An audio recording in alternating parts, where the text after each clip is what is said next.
সুপ্রিয় শিক্ষার্থীরা, আজকে আমরা শিল্প সংস্কৃতির অষ্টম শ্রেণীর এই প্রশ্ন সেটটা দেখে নিব। তো এইটা তোমরা জাস্ট প্র্যাকটিস পারপাস প্রশ্ন প্র্যাকটিস করে যাও যে বার্ষিক পরীক্ষার জন্য তোমরা কতটুকু প্রিপেয়ার তা যাচাই করে নিও। তৃতীয় অংশ, মোট নম্বর হচ্ছে 65, অর্থাৎ এক কথায় উত্তর দাও বা অতি সংক্ষিপ্ত উত্তর প্রশ্ন। সব কয়টির উত্তর দিতে হবে, প্রত্যেকটা প্রশ্নের মানে এক করে 15টা আসবে, 15 নম্বর। তো তোমরা জাস্ট দেখে নাও যে কয়টা পারতেছো এইগুলো থেকে, আর যেগুলো পারবা না সেগুলো গাইড বা বই থেকে অ্যান্সারটা বের করে পরে ফেলবা। তারপর সংক্ষিপ্ত উত্তর প্রশ্ন আসবে 4টি, প্রত্যেকটার মান 5 করে 20 নম্বর। উত্তরা গণভবন কেন বিখ্যাত? রাজশাহীর ঐতিহ্যবাহী খাবারগুলো কী কী? গাজীর পটে কোন 3টি বিষয় বেশি উপস্থাপিত হয়? ব্রিটিশ বিরোধী আন্দোলনের মুকুন্দ দাসের ভূমিকা আলোচনা করো। জারি গানের বিষয়বস্তু সম্পর্কে উল্লেখ করো। তারপর তোমাদের 3 নঙে আসবে ক্রিয়েটিভ রাইটিং। তো এইরকম একটা ছবি দেওয়া থাকবে বা অন্য যে কোনো ছবি থাকতে পারে, ওই ছবিটা দেখে তুমি কি বুঝতে পারছো সেটা তোমাকে তোমার নিজের ভাষায় লিখতে হবে, এর জন্য থাকবে 10 নম্বর।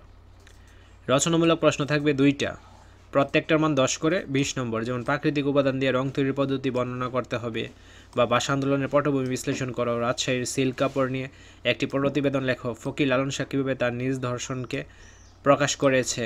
হাই এভরিওয়ান, এটি আমার পার্সোনাল চ্যানেল, সবাই সাবস্ক্রাইব করে দিও। এখনও ভিডিও আপলোড হয়নি, ভেরি সুন ভিডিও আপলোড করা হবে। চ্যানেলের লিঙ্ক ভিডিও অ্যান্ড কমেন্ট বক্সে দেওয়া থাকবে। তারপর খ বিভাগ, ব্যবহারিক অংশ, মোট নম্বর হচ্ছে 35। বন্ধু খাতা প্রদর্শন 15 নম্বর। তো তুমি সারা বছর ধরে তোমার বন্ধু খাতায় যা যা লিখছো বা অঙ্কন করছো সেগুলো প্রদর্শন করতে হবে।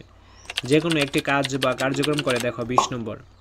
রিক্সা পেইন্টিংয়ের অঙ্কন শৈলী অনুসরণ করে পোস্টার, রং অথবা অন্য যে কোনো সহজলভ্য মাধ্যমে ফুল ও লতাপাতা অঙ্কন করো, অথবা দেশপ্রেমমূলক কাহিনীর উপর লেখা যাত্রাপালায় অভিনয় করো, অথবা জ্যামিতিক আকৃতিতে পুনরাবৃত্তিক নকশা অঙ্কন করো।